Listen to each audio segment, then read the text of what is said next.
अस्सलाम वालेकुम। हम आज बात करेंगे रेट एंड रिदम डिस्टर्बेंसेस की। डायरेक्टली हम चले जाते हैं सबसे पहले तो ईवी ब्लॉक्स पे। ईवी ब्लॉक्स किन थ्री टाइप से होते हैं? First degree EV block, second degree EV block, third degree EV block. EV block means it's your ventricular block. ठीक है, दैट मीन्स कि जो कंडक्शन सिस्टम है वो आपकी जो इलेक्ट्रिकल करंट है वो एस से नोड से ईवी नोड तक तो ला रहा है, लेकिन ईवी नोड से आगे की तरफ नहीं जा रहा है, जिसकी वजह से प्रॉब्लम्स क्रिएट होंगी और हमें पी आर प्रोलोंगेशन मिलेगी। PR shows atrial depolarization, QRS complex या R wave, तो सिंपली अगर हम ले लें तो it shows actually ventricular depolarization. दोनों की डिपोलराइजेशन लेट हो रही है। दैट मीन्स कि atrial contraction and ventricle contraction align नहीं है, सिंक्रोनाइज्ड नहीं है, राइट? तो फिर होगा क्या? सिंपली मैं आपको बता दूं किसी पैथोलॉजी की। पैथोलॉजी है कि आपका कंडक्शन सिस्टम पुराना हो गया, आपका कंडक्शन सिस्टम बूढ़ा हो गया, ठीक है, वो सही तरह से अब काम नहीं कर रहा, ठीक है, वो पैची है, स्क्रैची है, कुछ भी आप उसको कह सकते हैं, जिसकी वजह से अब करंट उस तरह से एक सिंक्रोनाइज्ड मैनर में थ्रू नहीं हो रहा, थ्रू एंड थ्रू नहीं हो रहा और नहीं जा रहा वेंट्रिकल तक। ऐसे नोड से तो वो बन रहा है, एट्रिया में भी शायद वो जा रहा है, लेकिन एवी नोड को वो सही तरह से क्रॉस नहीं कर पा रहा और आगे फिर वेंट्रिकल्स को उस तरह से सिंक्रोनाइज मैनर में कॉन्ट्रैक्ट नहीं कर पा रहा। पी आर इंटरवल जो है वो जीरो अबव 0.20 मिली सेकेंड्स, 0.20 सेकेंड्स का मतलब ये है कि ये 200 मिली सेकेंड्स अबव चला जाएगा। It should be less than between 120 to 200 milli seconds.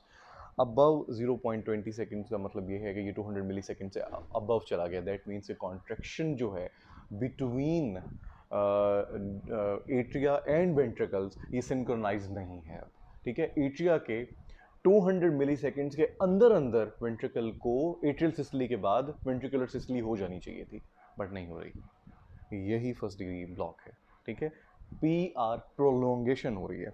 यहाँ पे आप देख लें, आपको पी देखें, पी वेव कहाँ पे बन रही है और देखें आर वेव कहाँ जाके है, ठीक है। R wave Q R S complex की आर वेव ऊपर होगा, तो पी और आर इसमें डिस्टेंस बढ़ जाएगा। कभी भी नॉर्मल ईसीजी में आपको पी इतनी पीछे नहीं मिलेगी, पी वेव इतनी पीछे नहीं मिलेगी, तो पी आर प्रोलोंगेशन हो जाएगी। P R normally it should be, मैंने अभी आपको बताया, it should be between 120 140 to 200 milliseconds, that's it, ठीक है। 120 से नीचे भी नहीं आना चाहिए, लेकिन 120 140 से अबव अबव रहना चाहिए और 200 से नीचे आना चाहिए, बट इधर 200 मिली सेकेंड से भी ऊपर चली जाएगी, ठीक है। क्या हो सकती है? Most important causes ageing, most important. बाकी आप ये जो पढ़ रहे हैं, डिजिटलिस, इंक्रीज विगल टोन, ये फलाना फलाना, ये सब चीज़ें क्या हैं? ये स्लो करती हैं, they block the AV node. Digitalis जिसको डाइजॉक्सिन हम पहले पढ़ चुके हैं, वो फोर्स ऑफ कॉन्ट्रैक्शन इंक्रीज करती है, रेट पे ज़्यादा फर्क नहीं डालती, बल्कि it slows the heart rate, उल्टा काम भी कर देती है कभी कभी अगर हम ज़्यादा दें तो। Increase vagal tone, vagal tone आप इंक्रीज करेंगे, it slows the heart rate, it blocks the AV node. Ischaemia, inflammation, cardiomyopathies, ये जितनी भी हैं ये वी नोड ब्लॉक करती हैं, it slows the heart rate, right. आप यहाँ पे देख सकते हैं कि ये P R interval it is increase now above 200 milliseconds. Second degree भी ब्लॉक, हम पहले इसको एक दफ़ा डिस्कस कर चुके हैं पिछले लेक्चर्स में, अगर आपको याद होगा, मैंने उसमें कुछ ना कुछ आपको इसकी ओवरव्यू दिया था, ठीक है। आपको थोड़ा बहुत याद होगा, नहीं भी याद तो आप पिछले लेक्चर्स में इसको सुनिएगा। मैं अब इसको दोबारा रिपीट कर रहा हूँ बिकॉज अभी हम एज अ टॉपिक इसको दोबारा से डिस्कस कर रहे हैं, उस वक्त ये कम्प्लीटली डिस्कस नहीं हो सका था। साइट ऑफ ब्लॉक देख सकते हैं, मोबिड्स टाइप 1, सेकेंड डिग्री भी ब्लॉक के 2 टाइप्स हैं। Mobitz type 1, Mobitz 2। Mobitz 1 which is also called Wenckebach, Mobitz 2 जिसको मोबिड्स 2 कहते हैं, सेकेंड डिग्री एवी ब्लॉक की सेकेंड सब डिवीजन है। Site of block AV node और इंफ्रानोडल मोबिड्स टाइप 2 में। Site of AV block Mobitz type 1 को first degree AV block से किस तरह से डिफ्रेंशिएट करेंगे? सिर्फ एक चीज़, उसमें सिर्फ पी आर प्रोलोंगेशन थी। मोबिड्स 1 में पी आर प्रोलोंगेशन इतनी हो जाएगी, इतनी बढ़ेगी, थोड़ी थोड़ी थोड़ी थोड़ी बढ़ती जाएगी and then it drops beat, बढ़ती जाएगी बढ़ती जाएगी बढ़ती जाएगी and then it drops beat, ठीक है।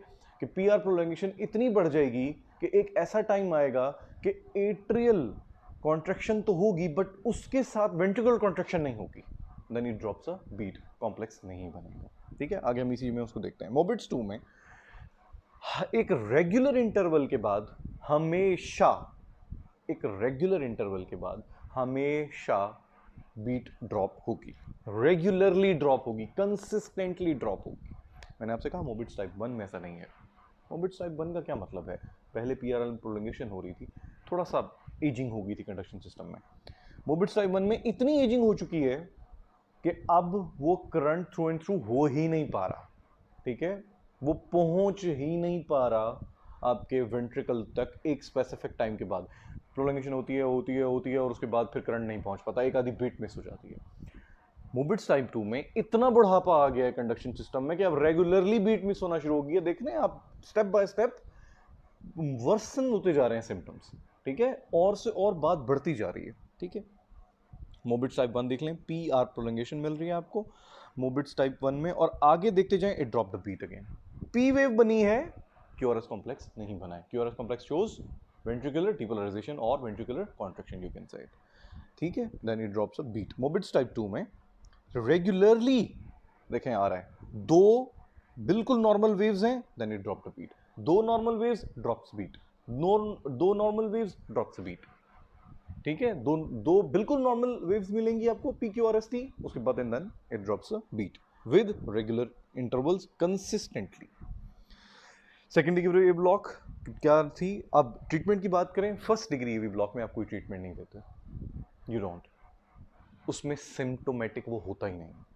ओकेजनली पकड़ा जाता है, कोई और प्रॉब्लम होता है उससे ओकेजनली आपको पता चल जाता है कि अच्छा जी इसको तो इसको पी आर प्रोलंगेशन चल रही है, पर ये सिम्टोमेटिक नहीं होता, ना पेशेंट अनस्टेबल होता है। मोबिट्स टाइप 1 में भी आप ट्रीटमेंट नहीं देते until unless the patient is unstable. Patient unstable होगा फिर आप टाइप 1 में करना क्या है, आपने रेट इंक्रीज कर दें, because it is dropping a beat ना, आप रेट इंक्रीज कर दें। रेट इंक्रीज करेंगे तो फिर अगर बीट ड्रॉप भी होगी तो रेट इंक्रीज होने की वजह से आपको वो ड्रॉप बीट कंपनसेट हो जाएगी, बिकॉज कॉन्ट्रैक्शंस आप बढ़ा रहे हैं, ठीक है। आप कॉन्ट्रैक्शंस की रेट को इंक्रीज कर रहे हैं, तो कॉन्ट्रैक्शन की अगर रेट को आप इंक्रीज कर दें, अगर आपने फॉर एग्जांपल 110 रेट कर दिया है, तो अगर 5 बीट्स मिस भी हो जाती हैं तो 105 तो है ना, पेशेंट स्टेबल रहेगा, ठीक है। उससे भी ठीक नहीं होता, देन बहुत ही लेस चांसेस हैं, मेरे ख्याल से 100 में से 0.1% चांस है कि it really needs pacemaker, ठीक है। ये पेसिंग जो है ये पेस मेकर है। मोबिट्स टाइप 2 में ज़रूर पेस मेकर लगता है। नहीं, आप एट्रोपिन से इलाज नहीं करते, आप रेट इंक्रीज नहीं करते, आप रेट इंक्रीज नहीं करते, आप डायरेक्टली पेस मेकर पे चले जाते हैं। हाँ ठीक है, पेशेंट स्टेबल है, चलो कोई बात नहीं, क्रॉनिकली आप उसको एट्रोपिन दे दें। एट्रोपिन पॉजिटिव आइनोट्रोप है और वो रेट इंक्रीज करता है आपके हार्ट का, तो फिर उस पर तो चलो आप एट्रोपिन दे सकते हैं। लेकिन Mobitz 2, why you need pacemaker for the Mobitz 2? Because Mobitz type 2 will evolve into हमेशा थर्ड डिग्री वे ब्लॉक, ठीक है। तो फिर इसलिए मोबिट्स टाइप 2 जो होता है वो हमेशा it evolves into third degree V block, it gets worse into third degree V block, और इट एक्चुअली जो है ना कॉजेज वेरी सिम्टोमेटिक टेकिकार्डिया, ठीक है, जब आप उस पेशेंट को पेसिंग करते हैं। तो इसलिए मोबिट्स टाइप 2 जो है, because it gets worse, because it evolves into third degree V block, आप यहीं पे उस सिम्टम्स को रोकने की कोशिश करते हैं, यहीं पे ही उस पेशेंट के जो और कंडीशन वर्स हो रही है उसको रोकने की कोशिश करते हैं, ठीक है। It progresses to second to third degree V block. अच्छा, अब blockage of all atrial beats इसमें होता ये है कि मैं आपको सिर्फ इतना बता देता हूँ कि इस बात को इस तरह समझ लीजिए, ना पी वेव सही बन रही होती है, ना क्यू आर एस कॉम्प्लेक्स सही बन रहा होता है, ठीक है। पी वेव अपने टाइम पे बीट कर रही है, क्यू आर एस कॉम्प्लेक्स अपने टाइम पे बन रहा है। दैट मीन्स कि पी वेव की contractions and ventricular contractions randomised हैं। जब दिल करता है एट्रिया कॉन्ट्रैक्ट कर देता है, जब दिल करता है वेंट्रिकल कॉन्ट्रैक्ट कर देता है, and this is very dangerous. Why? Because इससे तो सारी का सारा कार्डियक आउटपुट अफेक्ट पड़ जाएगा। एट्रिया से सही तरह डायस्टली नहीं हुई, ठीक है, सही तरह से एट्रियल डायस्टली सही नहीं हुई और एट्रियल सिस्टली भी सही नहीं हुई, क्योंकि एट्रिया को सिस्टली करनी थी तो वेंट्रिकुलर डायस्टली होनी थी। अब एट्रिया सिस्टली कर रहा है, वेंट्रिकल डायस्टली नहीं कर रहा, वेंट्रिकल भी सिस्टली कर रहा है, दोनों सिस्टली कर रहे हैं, तो ब्लड कैसे पहुंचेगा वेंट्रिकल तक? नहीं पहुंचेगा। तो फिर कार्डियक आउटपुट कैसे जनरेट होगा? नहीं जनरेट होगा। इसलिए दोनों की सिंक्रोनाइज कॉन्ट्रैक्शन नहीं है। आप ये देखें ना कि अगर जब एट्रिया को कॉन्ट्रैक्ट करना चाहिए था तो ब्लड रिसीव करना चाहिए था ना वेंट्रिकल को, अब उसी टाइम पे वेंट्रिकल भी कॉन्ट्रैक्ट कर रहा है तो ब्लड किसने रिसीव करना है, ठीक है। तो इसलिए थर्ड डिग्री एवी ब्लॉक बहुत सिम्टोमेटिक होता है, डायरेक्टली पेसिंग की जरूरत होती है, कोई एट्रोपिन नहीं होती इसमें, और third degree AV block is very dangerous.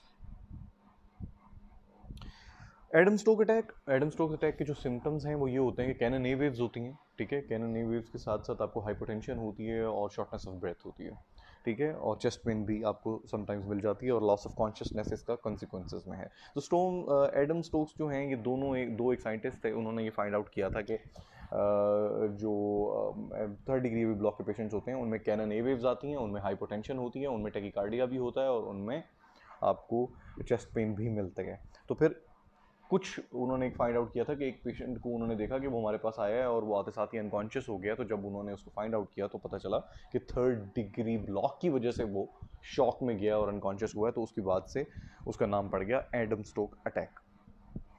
Treatment pacemaker, start में ट्रांसकुटेनियस पेसमेकर, अगर ट्रांसकुटेनियस काम नहीं करेगा तो फिर transvenous pacemaker. Supraventricular arrhythmias, supraventricular arrhythmias का क्या मतलब है? सुप्रावेंट्रिकुलर एरिथमियाज मींस वेंट्रिकल के ऊपर क्या है? Supra to ventricle, what is superior to ventricle? Atria, right? So फिर एट्रियल एरिथमियाज, ठीक है। Sinus tachycardia, simple, ventricular complexes are of normal width, every evenly spaced and rate is above 100।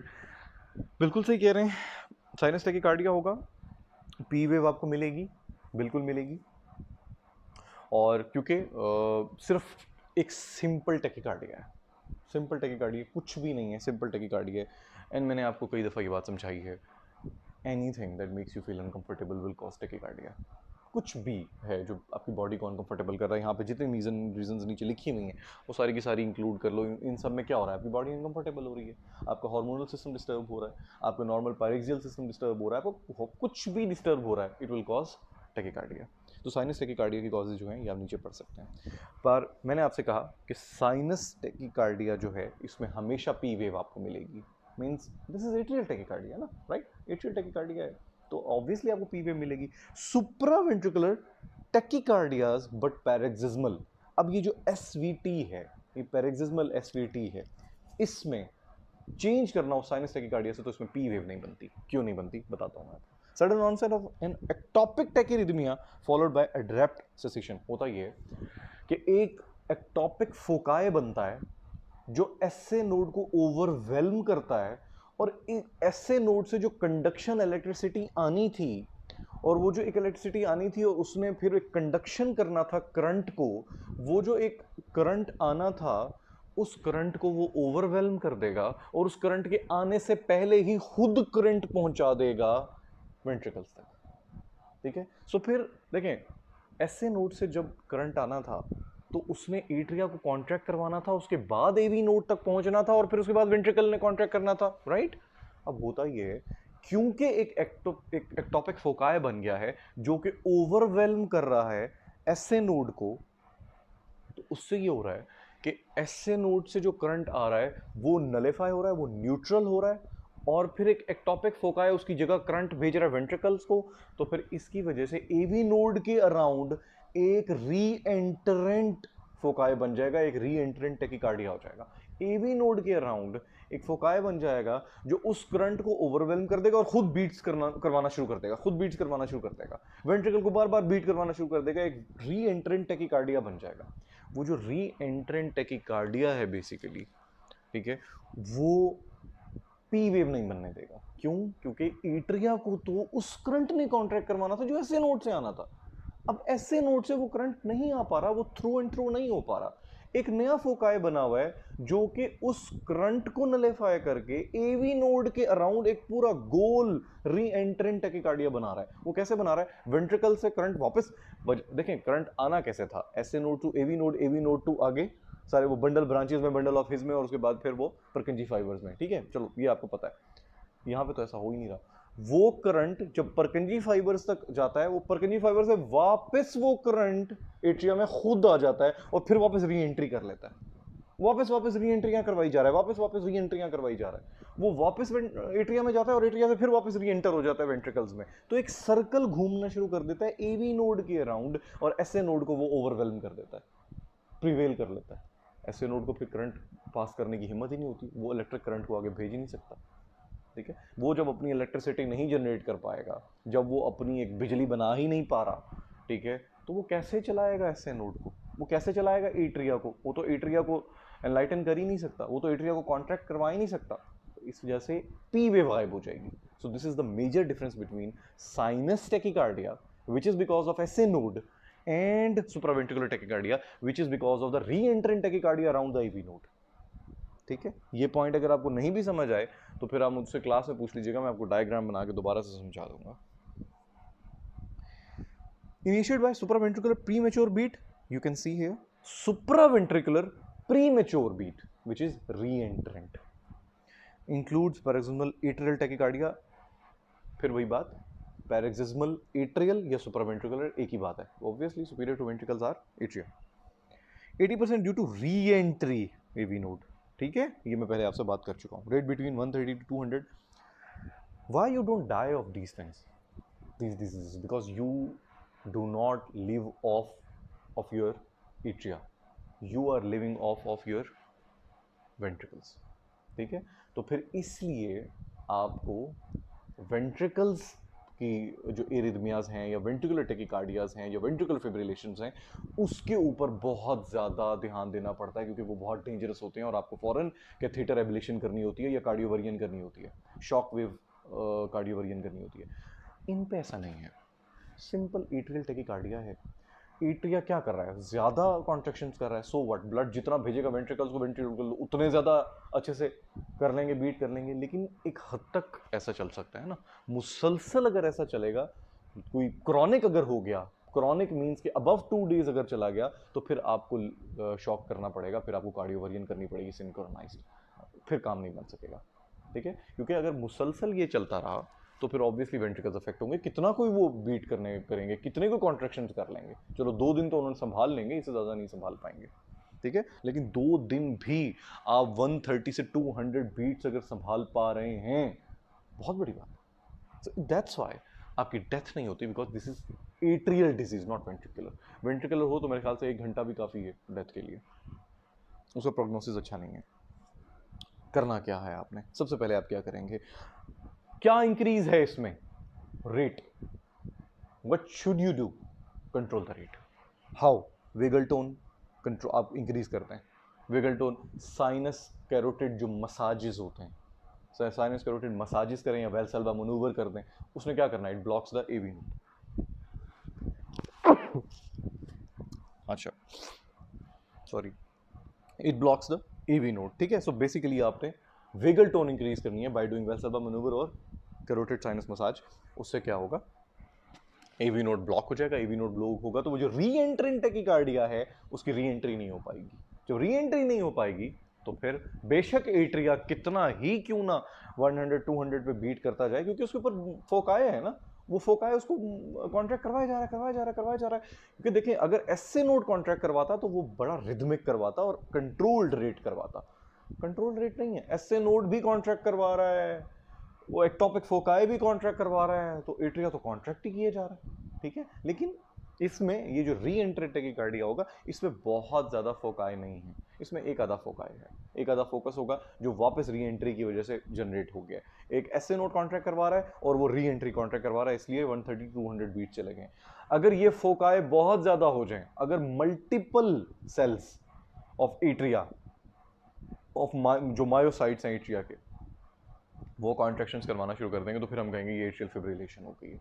अब fibrillation होगी, अब क्विवरिंग होगी है, क्योंकि अब तो कोई एक री एंट्रेंट टैकीकार्डिया नहीं है ये, इसमें तो बेशुमार फोकाए बन गए हैं जो कि अपनी तरफ से एसए नोड बने हुए हैं. अब इतने सारे हैं कि वो एसए नोड बने हुए हैं.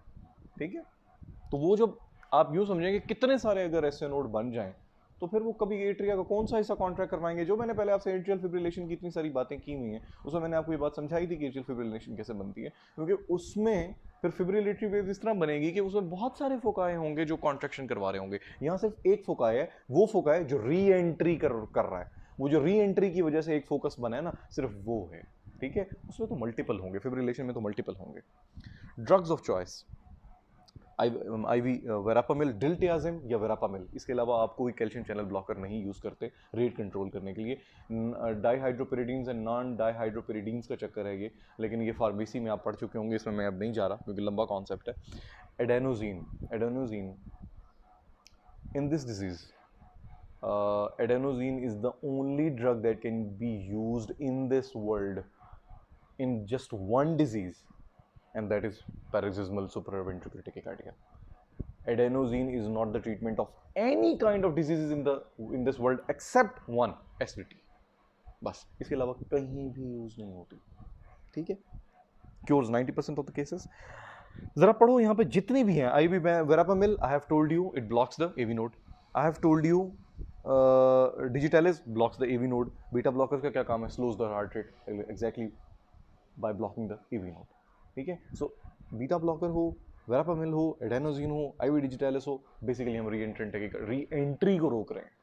क्योंकि अगर परकंजी फाइबर से करंट वापस आ भी जाता है तो हम एवी नोड को बंद कर देंगे, वो करंट थ्रू एंड थ्रू ना हो जाए और वेंट्रिकल्स तक ना पहुंचे. बस ठीक है, वो एट्रिया तक रहे, एट्रिया को नुकसान पहुंचाता रहे, वेंट्रिकल्स तक वापस ना आ जाए. क्योंकि वेंट्रिकल तक वापस आएगा तो वेंट्रिकल कॉन्ट्रैक्शन भी बढ़ा देगा. And V tach is far far far more dangerous than atrial tachycardia. V tach तो बहुत डेंजरस है. वीटैक अगर मुसलसल होता रहा, वो वीफिब करवाएगा. वीफिब हो गया, 1 घंटे में डेथ हो जाएगी. Synchronised external cardioversion if unstable. Unstable का मतलब ये नहीं है कि उसे पसीने आ रहे हैं, कैपिलरी रीफिल डिस्टर्ब है, यूरिन आउटपुट कम है. नहीं नहीं नहीं, ये लंबे लंबे सिम्टम्स हैं और ये बड़े इवन अगर हाइपोग्लाइसीमिया हो जाए तो आप डिजी हो जाते हैं, ठीक है, और आपको पसीने आना शुरू हो जाते हैं. तो मुझे कैसे पता कि वो अनस्टेबल पैरोक्सिस्मल एसिडिटी की वजह से है? Chest pain, shortness of breath, hypotension, confusion, these are the symptoms for unstable SVT or any kind of heart disease that makes you feel unstable. ठीक है, अनस्टेबल अगर आप हार्ट की वजह से हो रहे हैं तो फिर ये सिम्टम्स हैं आपके. मैंने फिर से बता देता हूं. Chest pain, shortness of breath, hypotension, confusion, that means you are not getting enough perfusion, ठीक है.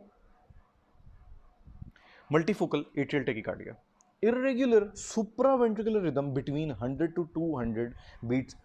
सुनिए जरा, वो वन फोकाई री एंट्रेंट टैकिकार्डिया था, यहां पढ़ रहे हो मल्टीफोकल है, ठीक है. यहां पे मल्टीफोकल है. इसमें और फिब्रिलेटरी वेव्स हुए हैं, उसमें बेशुमार फोकाएं हैं. पूरा एट्रिया के कार्डियोमायोसाइट्स ही ऑलमोस्ट फोकाए बन जाएंगे करंट बनाने के, क्योंकि वो तकरीबन सारा इरिटेट हो जाता है. क्यों इरिटेट होता है मैं आगे एट्रियल फिब्रिलेशन में बताता हूँ. मल्टीफोकल एट्रियल टैकिकार्डिया में वो कहते हैं कि 4-5 नए फोकाए बन जाते हैं, 4-5 फोकाए होते हैं, और वो साइनस जो नोड है उसको ओवरकम कर लेते हैं, उसको प्रिवेल कर लेते हैं. P wave morphology और PR it all varies from beat to beat, at least 3 to be diagnostic. इससे हमें पता चलता है कि अगर सिर्फ 3 डिफरेंट P वेव की शक्लें बन रही हैं, मॉर्फोलॉजी बन रही है, तो फोकाए उतने नहीं है जितने फिब्रिलेशन में होते हैं, और उतने भी नहीं है जितने एसवीटी में. एसवी में तो री एंट्रेंट टैकिकार्डिया ने कोई एक आधा फोकाए बना दिए. यहां पे हमें पता चला 3 डिफरेंट मॉर्फोलॉजीज की वजह से कि मे बी 3-4 फोकाए हैं जो पी वेव को कभी किस तरह कॉन्ट्रैक्ट करवाते हैं, कभी किस तरह कॉन्ट्रैक्ट करवाते हैं. तो पी वेव की 3 डिफरेंट मॉर्फोलॉजीज अगर आपको मिलेंगी तो you will call it as multifocal atrial tachycardia. 3 different P waves मैं दिखाता हूं इसीजी में भी आपको. Each QRS complex is preceded by P wave. हमेशा क्यूआरएस कॉम्प्लेक्स बनेगा. क्यूआरएस कॉम्प्लेक्स को कोई इशू नहीं है because it is supraventricular. Seen in the elderly and those with respiratory failure. Multifocal tachycardia are these tachycardias are almost are related with respiratory diseases, mainly COPD, not asthma, mainly 90% COPD. ठीक है, यहां पे देख लीजिए नीचे ये 3 देख रहे हो, तीनों पी वेव डिफरेंट शक्लों की है. 3 different morphologies associated with COPD. Multifocal atrial tachycardia is your pet diagnosis. ठीक है, respiratory diseases associated with 3 different morphologies of P waves on ECG. Multifocal atrial tachycardia, atrial flutter. How it is differentiating? How will you differentiate this from multifocal atrial tachycardia? इस पे बात करते हैं हम, क्योंकि actually ना ये सारे याद रखने के लिए अगर इनके डिफरेंट पॉइंट्स याद रख लो, if you know the differentiating points basically, तो आपको हर डिजीज़ खुद ही समझ आना शुरू हो जाएगी. इनमें बड़े छोटे छोटे डिफरेंसेस हैं, एंड आई नो कि मुश्किल से डिफरेंसेस हैं, लेकिन छोटे छोटे से हैं. ठीक है, फ्लटर में ज़रा वेव्स देखें. P wave, 3 P waves QRS complex, 3 P waves QRS complex, 3 P waves QRS complex. लेकिन आप देख रहे हैं कितनी रेगुलर है ये. ठीक है, रेगुलर पी वेव्स अगर आपको लगे इन ए sawtooth पैटर्न और hair line pattern, this is atrial flutter, regular P waves, ठीक है। और जो दूसरी चीज नोटिसेबल है, नैरो कॉम्प्लेक्स है क्यूआरएस कॉम्प्लेक्स का। QRS complex should be less than 120, this is less than 100 और 80 मिली सेकेंड्स। देख लें, एक small box shows 40 milliseconds, one big box shows 200 milliseconds. इसमें तो मेरे ख्याल से 2 बॉक्सेस तक पहुंच रहा है, दैट मीन्स 80, ठीक है। जो कॉम्प्लेक्स है उसको नीचे देखें, कितना नैरो है, narrow complex tachycardia with sawtooth pattern of P waves, atrial flutter it is, ठीक है। आगे बात करते हैं, देख रहे हो आप, 3 हैं लेकिन रेगुलरली 3 हैं इन a sawtooth pattern, this is atrial Flutter, ठीक है। वहां पे आपने देखा था, ऐसा नहीं था 3 पी वेव्स नहीं थी, वहां पे 3 different morphology of P waves थी और हर मॉर्फोलॉजी के बाद क्यूआरएस कॉम्प्लेक्स आ रहा था। यहां 3 के बाद एक क्यूआरएस कॉम्प्लेक्स आ रहा है। इतनी ज्यादा कॉन्ट्रैक्शंस हो रही हैं, इतनी ज्यादा एट्रियल टैकीकार्डिया है, सो फिर रेगुलर, ठीक है, regular sawtooth pattern of P waves जो है वो आपको एट्रियल फ्लटर में मिलेगा। हीमोडायनेमिकली अनस्टेबल कैसे बताया है आपको भी मैंने बताया, हीमोडायनेमिकली अनस्टेबल कैसे होगा, चेस्ट पेन होगा, शॉर्टनेस ऑफ ब्रेथ होगी, कंफ्यूजन होगी, हाइपरटेंशन होगी। फिर वही बात है, रोक दो, रेट कंट्रोल करो। कैसे कंट्रोल करेंगे? डिजिटलिस से, वेरापामिल से, कैल्शियम चैनल ब्लॉकर से, बीटा ब्लॉकर से रेट कंट्रोल करें। एडेनोजिन यहाँ नहीं आई, एडेनोजिन यहाँ नहीं आई, एडेनोजिन कहाँ पे थी? फिर से बता रहा हूँ, एसवीटी में। यहाँ रेट कंट्रोल करने के लिए हमने एडेनोजिन का सहारा नहीं लिया। I have just told you adenosine is the only one disease drug, that's it. और इसमें मैं ज़रूर एमसीक्यू पूछूंगा या इस पर ज़रूर वाइवा में एक क्वेश्चन पूछूंगा आपसे। जितनी भी ये सारी बातें बताई हैं मैंने आपको, ये जितना मैंने आपसे एट्रियल टैकीकार्डियास डिस्कस किए हैं, बेसिकली इस डिजीज़ को डिस्कस करने के लिए मैंने सारा ये जो रूट बनाई है, शुरू किया है, शुरू से एंड तक आ गया हूँ, ये सारा सिर्फ इस डिजीज़ को पढ़ाने के लिए मैंने पढ़ाया आपको। एट्रियल फिब्रिलेशन, सुप्रावेंट्रिकुलर टैकीएरिथमियास, क्योंकि 90% सुप्रावेंट्रिकुलर टैकीकार्डियास में एट्रियल फिब्रिलेशन का हाथ है। सुप्रावेंट्रिकुलर टैकीएरिथमियास, उसमें होगा ये कि इधर सुप्रावेंट्रिकुलर टैकीएरिथमियास, उसमें ये होगा कि एक अनकोऑर्डिनेटेड एट्रियल एक्टिवेशन है, decline in atrial function. Why? सब में ही डिक्लाइन इन एट्रियल फंक्शन है। क्यों? क्योंकि इतना तेज जो वो बीट कर रहा है, इतनी तेज जो कॉन्ट्रैक्शंस कर रहा है, कहाँ से एक अच्छी सिस्टली बन पाएगी मुझे बताइए। अभी तो ब्लड वो सही तरह रिसीव भी नहीं करेगा और कॉन्ट्रैक्शन करके बैठ जाएगा, तो कौन सी अच्छी सिस्टली हुई और कौन सी अच्छी डायस्टली हुई? आई have told you one thing earlier कि अगर आपको ब्रेडिकार्डिया हो रहा है तो it is good for your health.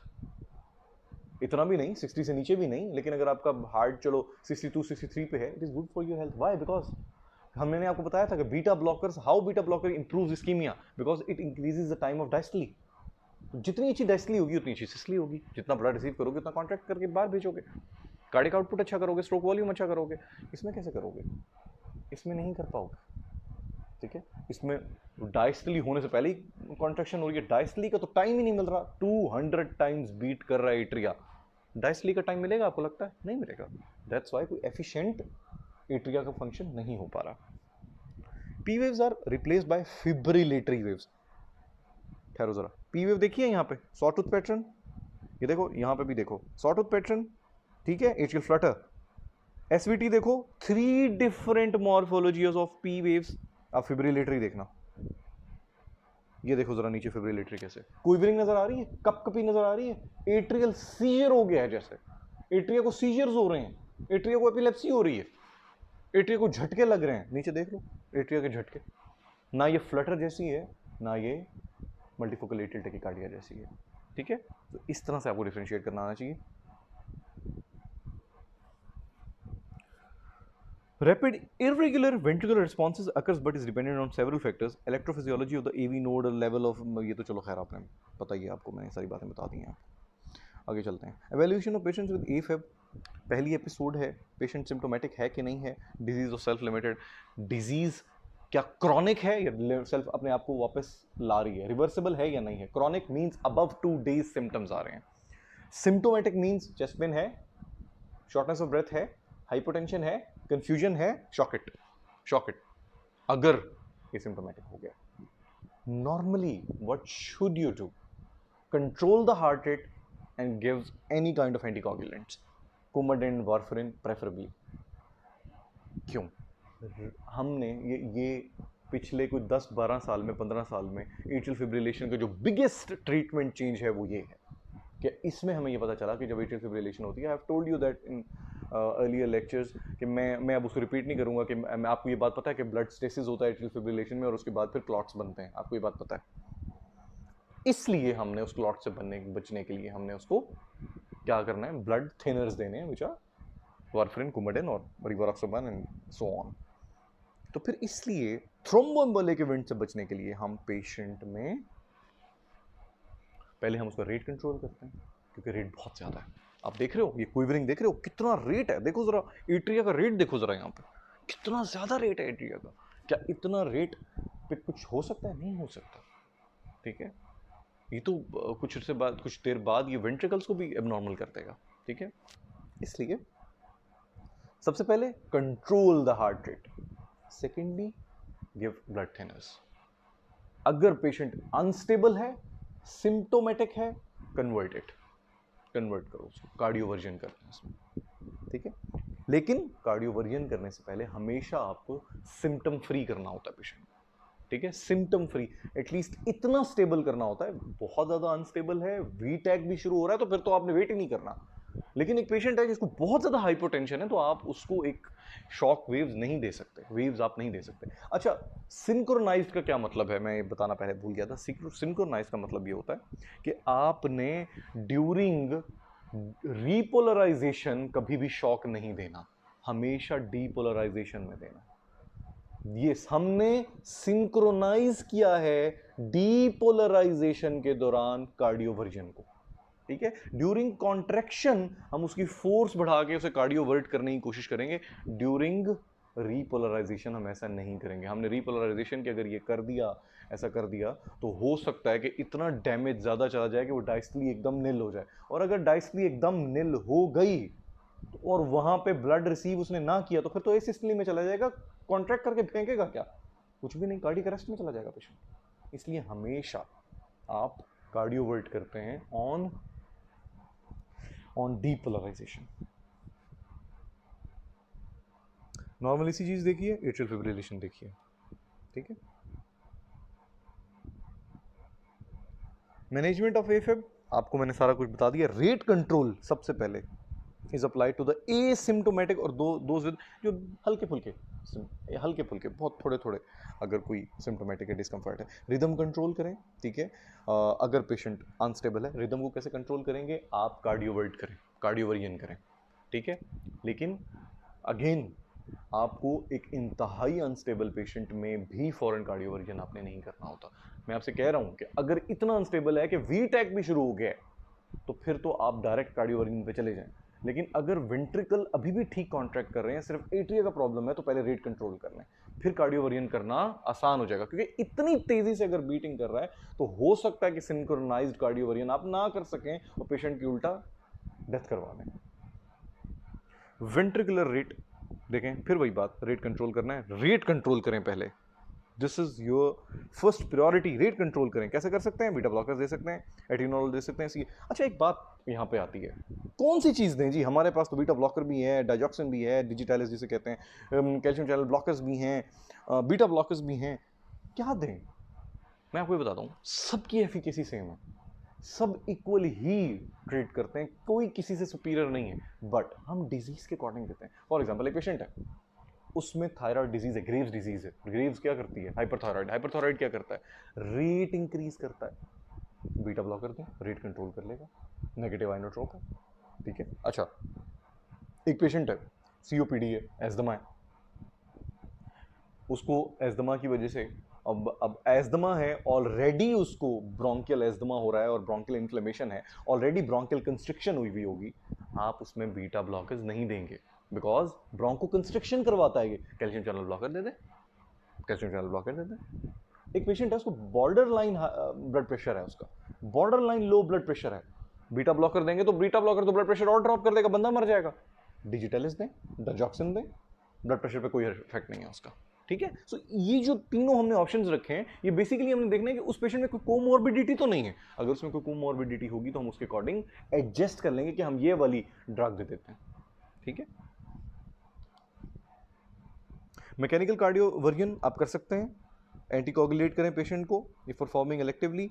Synchronised, यहाँ पे भी आपने देख लिया, सिंक्रोनाइज्ड इलेक्ट्रिकल कार्डियोवर्जन आपने करनी है। फार्माकोलॉजिकल भी होती है, इलेक्ट्रिकल अगर आप नहीं करना चाहते, ड्रग्स से भी कर सकते हैं, इन एंटी एरिथमिक्स से भी आप कर सकते हैं, इन एंटी एरिथमिक्स। अच्छा, I should mention here, what could you do? You can convert the patient. What should you do? Do not convert the patient. Just control the heart rate and give blood thinners. That's it. क्यों? क्योंकि कार्डियोवर्जन्स जो होते हैं वो बहुत risky होते हैं। कभी तो वो एरिथमियास को बिल्कुल ही खत्म कर देते हैं, कभी वो हार्ट ही खत्म कर देते हैं। आई हैव जस्ट टोल्ड यू कि अगर आपकी सिंक्रोनाइज ना हुई, अनसिंक्रोनाइज्ड हो गई, तो मे बी आप एसिस्टली करवा दें, ठीक है, मे बी आप कार्डियक अरेस्ट करवा दें। So I have just mentioned that what could be done, you can cardiovert it. What should we do?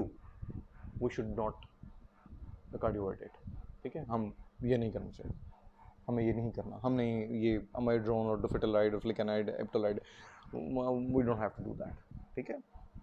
So what should we do? हमें रेट कंट्रोल करें, ब्लड थिनर्स दें, that's it. Newer treatment techniques आ गई हैं longer chronic atrial fibrillation के लिए। Chronic, बहुत लंबा एट्रियल फिब्रिलेशन किसी का चल रहा है, सब कुछ आपने कर लिया, कार्डियोवर्ट भी करके देख लिया, सब कुछ आपने करके देख लिया, फिर आपने क्या करना है, आपने वो फोकाए पकड़ने हैं जो एट्रियल फिब्रिलेशन करवाने हैं, वो बहुत ज़्यादा होंगे, उनको जला दें, ठीक है। उस मेज़ को, मेज़ प्रोसीजर कहते हैं इसको, जाके कैथेटराइज कर दें, कॉटरी कर दें, उस सारे के सारे फोकाए को जला दें, उनको एब्लेशन कर दें उनकी।